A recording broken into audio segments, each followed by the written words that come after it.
सध्या उन्हाळा असल्यामुळे डाएटच्या संदर्भात एक प्रश्न येतोय की मॅडम आम्हाला ऊसाचा रस चालेल का? तर आज मला तुम्हाला सांगायचं आहे, जर तुम्ही आयडल वेटवर असताल किंवा तुमचा फॅट रेशो 15 ते 20च्या दरम्यान असेल तर नक्कीच त्या व्यक्तीला, म्हणजेच पुरुषांसाठी 35 ग्रॅम शुगर आणि स्त्रियांसाठी 25 ग्रॅम शुगर चालते. त्यांना ऊसाचा रस चालतो, कारण की ऊसाच्या रसामधनं व्हिटॅमिन सी, मॅग्नेशियम, आयर्न आणि फायबर मिळतं. पण जर तुम्ही शुगरचे पेशंट असताल किंवा तुमचं फॅट रेशो नॉर्मलला नसेल तर तुम्हाला तो चालणार नाही, कारण ऊसाच्या रसामध्ये एका 250 ml ग्लासामध्ये 111 कॅलरीज असतात आणि 27 ग्रॅम शुगर असते.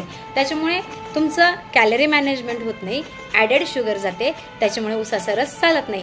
आणि ही माहिती महत्त्वाची वाटली असेल तर नक्की त्या व्यक्तीपर्यंत पण पोहोचवा ज्यांना ती गरजेची आहे. आणि माझ्या दिलेल्या नंबरवरती तुम्ही व्हॉट्सअप मेसेज करू शकता वजनाच्या बाबतीत प्रश्न